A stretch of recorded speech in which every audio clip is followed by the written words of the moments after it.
നമസ്കാരം, ഭാരത് ലൈവിലേക്ക് സ്വാഗതം. ശ്രീല, ഇന്നിപ്പോ CIT ഉൾപ്പെടെയുള്ള ഇടതുപക്ഷ സംഘടനകൾ നടത്തുന്ന ദേശീയ പണിമുടക്കാണ്. ഈ ദേശീയ പണിമുടക്ക് നടത്തുന്നത് തൊഴിലാളി വിരുദ്ധ കേന്ദ്ര നയങ്ങൾക്കെതിരെ എന്നാണ് പറയുന്നത്. പക്ഷേ കേരളത്തിൽ പൊതുമേഖലാ സ്ഥാപനങ്ങളായ KSEBയും KSRTCയും ഡയസ് നോൺ പ്രഖ്യാപിച്ചിരിക്കുകയാണ്. ശരിക്കും ഇതൊരു കേരള സർക്കാർ സ്പോൺസേർഡ് പണിമുടക്കാണെന്ന് വേണം കരുതാൻ. അപ്പൊ ആ സ്ഥിതിക്ക് ഈ പൊതുമേഖലാ സ്ഥാപനങ്ങൾ തന്നെ ഡയസ് നോൺ പ്രഖ്യാപിക്കുമ്പോൾ ഇത് അല്ലേ യഥാർത്ഥത്തിൽ ഒരു തൊഴിലാളി വിരുദ്ധത എന്ന് പറയേണ്ടത്? പ്രീത, തീർച്ചയായും എന്തിനാണ് ഈ സമരം നടത്തുന്നതെന്ന് പോലും യഥാർത്ഥത്തിൽ തൊഴിലാളികൾക്ക് അറിയുമോ എന്ന് എനിക്കറിയില്ല. ദേശീയ പണിമുടക്ക് എന്ന പേരിൽ ഈ നടത്തുന്ന പണിമുടക്ക് യഥാർത്ഥത്തിൽ എന്ത് ദേശീയ പണിമുടക്കാം? കേരളത്തിൽ മാത്രമല്ലേ പണിമുടക്കാൻ കഴിയും? വേറെ ഏതെങ്കിലും സംസ്ഥാനത്ത് പോയിട്ട് പണിമുടക്കാൻ കഴിയും? അതിനുള്ള സംഘടനാ സംവിധാനം ഇടത് സംഘടനകൾക്കുണ്ടോ? അപ്പോൾ ഈ ദേശീയ പണിമുടക്ക് എന്ന വാക്ക് തന്നെ മാറ്റേണ്ടിയിരിക്കുന്ന കാലഘട്ടം കഴിഞ്ഞിരിക്കുന്നു എന്നാണ് എനിക്ക് പറയാനുള്ളത്. സംസ്ഥാന പണിമുടക്ക് എന്ന് വേണേൽ പറയാം. ഇനി പണിമുടക്ക്, സാധാരണഗതിയിൽ പണിമുടക്ക് എന്ന് പറയുമ്പോൾ തൊഴിൽ തടസ്സപ്പെടുത്തുക എന്നാണ്. ഇപ്പോ ബസ്സുകളെ എല്ലാം നിരത്തിലിറങ്ങാൻ സമ്മതിക്കുന്നില്ല. അതുപോലെ തന്നെ KSRTC സർവീസ് നടത്തുമെന്ന് ഇന്നലെ പറഞ്ഞിരുന്നു. എന്നാൽ അവരുടെ സംഘടനകൾ, KSRTCയുടെ സംഘടനകൾ സമരത്തിൽ പങ്കെടുക്കും എന്ന് അറിയിച്ചു. ഏതായാലും മുഖ്യമന്ത്രിയുടെ ഉറപ്പ്, ഡയസ് നോൺ പ്രഖ്യാപിച്ചുകൊണ്ട് KSRTCയിലൊക്കെ ആൾ വന്നിട്ടുണ്ട്. പക്ഷേ നമ്മുടെ മന്ത്രി, ഗതാഗത മന്ത്രിയുടെ ഉറപ്പ് ഗതാഗത മന്ത്രിക്ക് പാലിക്കാൻ കഴിയുന്നില്ല എന്നാണ് മനസ്സിലാക്കാൻ സാധിക്കുന്നത്. തിരുവനന്തപുരത്ത് സർവീസ് നടത്തുന്നില്ല, കൊച്ചിയിലും തൃശ്ശൂരിലും ഒക്കെ എത്തിയവരെ തടയാനുള്ള സംവിധാനമാണ് ഉണ്ടാക്കിയതെന്നാണ് മനസ്സിലാക്കാൻ സാധിക്കുന്നത്. ചിലര് ഹെൽമെറ്റ് ധരിച്ചൊക്കെ KSRTCയിൽ ഡ്രൈവർമാര് വണ്ടി എടുത്തിട്ടുണ്ട്. ആ വണ്ടി എടുത്തവരെയൊക്കെ ഇടയ്ക്ക് വെച്ച് തടഞ്ഞ് അവിടുന്ന് ഇറക്കുന്ന സ്ഥിതി എത്തിയിട്ടുണ്ട്.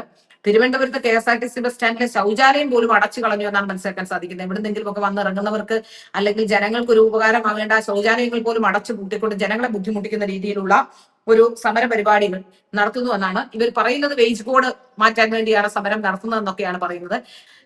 എല്ലാ തൊഴിലാളികൾക്കും ഉപകാരപ്രദമാകുന്ന രീതിയിലുള്ള മാറ്റങ്ങൾ വരുത്തേണ്ടതിന് പകരം കുറച്ച് ആൾക്കാർക്ക് മാത്രം ഉപകാരപ്രദമാകുന്ന രീതിയിലുള്ള ചില പരിഷ്കാരങ്ങൾ നടപ്പാക്കാനാണ് ഇപ്പോൾ ഈ തൊഴിലാളി സംഘടനകൾ മുന്നോട്ട് വന്നിട്ടുള്ളത് എന്നാണ് മനസ്സിലാക്കാൻ സാധിക്കുന്നത്. അതിൽ തന്നെ ഒരു ഇരട്ടത്താപ്പ്, കേരളത്തിലെ ജനങ്ങളോട് കാണിക്കുന്ന ഒരു ഇരട്ടത്താപ്പ് ആലോചിച്ച് നോക്കൂ. 50 കോടിയിലധികം രൂപ ലാഭം വരും എന്നാണ് ഈ വരുന്ന ഡയസ് നോണിലൂടെ ആൾക്കാർ സഹകരിക്കാതിരിക്കുന്നത് അല്ലെങ്കിൽ വരാൻ പറ്റാത്തവർക്കും ഒക്കെ അവരുടെ പണം കട്ടിയുമ്പോൾ എന്നാണ് മനസ്സിലാക്കാൻ സാധിക്കുന്നത്. ഒന്ന് ആലോചിച്ച് നോക്കൂ. സർക്കാർ തന്നെ ഒരു സമരം, സർക്കാർ സ്പോൺസർ പരിപാടി എന്ന രീതിയിൽ സർക്കാർ തന്നെ ഒരു സമരത്തിൽ പങ്കാളിയാകുന്നു. ആ സമരത്തിൽ ഉള്ള KSRTC ബസ്സുകൾ അടക്കമുള്ളവ നിരത്തിലിറങ്ങാൻ സമ്മതിക്കുന്നില്ല. ലോകത്ത് ഒരു അത് പ്രൈവറ്റ് ബസ്, അതുപോലെ തന്നെ മറ്റൊരു സൗകര്യങ്ങളും യാത്രാ സൗകര്യങ്ങളില്ല. അങ്ങനെയുള്ള ഒരു സ്ഥലത്ത് ഉദ്യോഗസ്ഥർക്ക് എത്തിപ്പെടാൻ ബുദ്ധിമുട്ടുണ്ട്. അപ്പോൾ ആ എത്തിപ്പെടാൻ ബുദ്ധിമുട്ടുള്ള യഥാർത്ഥ തൊഴിലാളികളെ ചതിക്കുകയല്ല ചെയ്യുന്നത്. അവരുടെ ശമ്പളം കട്ട് ചെയ്യാനുള്ള അല്ലെങ്കിൽ വരുന്ന മാസം അവർക്ക് ശമ്പളം കൊടുക്കുമ്പോൾ ഏതാണ്ട് 50 കോടിയുടെ കുറവ് ഉണ്ടാകും. കൂടുതൽ ആൾക്കാർ സഹകരിച്ചാൽ അതിൽ കൂടുതൽ ഉണ്ടാകുമെന്നൊക്കെയാണ് ഇപ്പൊ പറയുന്നത്. ഏതായാലും ഈ സമരം വെറും ഒരു സമരമാണ്. സാധാരണ ജനങ്ങളെ ബുദ്ധിമുട്ടിക്കാനുള്ള ഒരു സമരം എന്നതിനപ്പുറത്തേക്ക് ഈ സമരം മുന്നോട്ട് വെക്കുന്നില്ല എന്നുള്ളതാണ് മനസ്സിലാക്കാൻ സാധിക്കുന്നത്.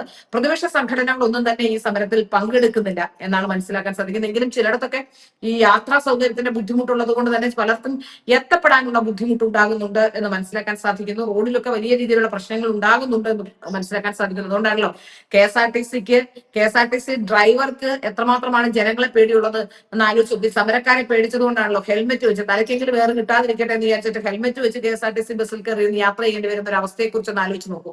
അപ്പൊ ഇവരുടെ സമരത്തെ സംബന്ധിച്ച്, സമര രീതികളെ സംബന്ധിച്ചൊക്കെ ജനങ്ങൾക്ക് ഒരു അവബോധമുണ്ട് എന്നാണ് മനസ്സിലാക്കാൻ സാധിക്കുന്നത്. ഏതായാലും മന്ത്രിയുടെ വാക്ക് കേട്ട് KSRTC സർവീസ് നടത്തുമെന്ന് വിചാരിച്ചവരൊക്കെ പെരുവഴിയിലായി. KSRTC സർവീസ് നടത്തുന്നില്ല എന്നാണ് നമുക്ക് മനസ്സിലാക്കാൻ സാധിക്കുന്നത്.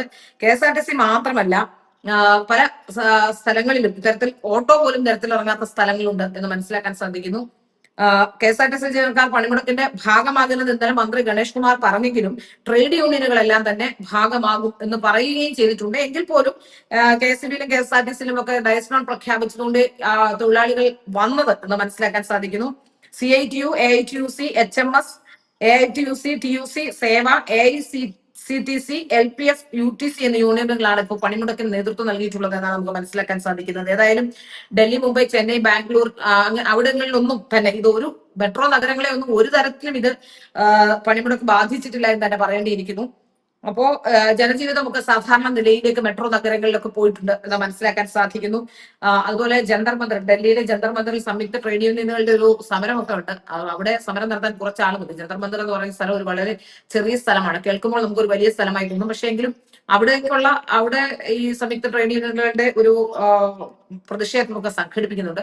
എന്തിനാണ് ജനങ്ങളെ ഇങ്ങനെ ബുദ്ധിമുട്ടിക്കുന്നതെന്ന് മനസ്സിലാക്കാൻ സാധിക്കുന്നില്ല. തൊഴിലാളികളുടെ പേര് പറഞ്ഞ് തൊഴിലാളികളെ പെരുവഴിയിൽ ഇറക്കി അവരുടെ ശമ്പളം കവർന്നെടുക്കുന്ന ഇരട്ടത്താപ്പാണ് ഈ സമരത്തിന്റെ പേരിൽ നമുക്ക് മനസ്സിലാക്കാൻ സാധിക്കുന്നത്. യഥാർത്ഥത്തിൽ ഈ പ്രതിപക്ഷ സംഘടനകളുടെ ആൾക്കാർക്ക് വരാം, പക്ഷെ ഭരണപക്ഷ സംഘടനകളുടെ ആൾക്കാർക്ക് എങ്ങനെയാണ് വരാൻ പറ്റുക? സത്യത്തിൽ ചതിക്കുന്നതും തെരുവിൽ ഇറക്കുന്നതും അവരെ തന്നെയാണ്. അവരുടെ ശമ്പളം തന്നെയാണ് കട്ട് ചെയ്തെടുക്കുന്നതും യഥാർത്ഥത്തിൽ അവരെ തന്നെയാണ്. പ്രതിപക്ഷ സംഘടനകളെ അല്ല ഒരു പക്ഷേ ഇപ്പോ ഈ സർക്കാർ ലക്ഷ്യം വെക്കുന്നതെന്ന് തോന്നുന്നു. ഭരണപക്ഷ സംഘടനകളെ ചതിക്കുന്ന നിലപാടാണ് ഇപ്പോൾ ഉണ്ടായിട്ടുള്ളതെന്ന് പറയാതിരിക്കാൻ കഴിയില്ല.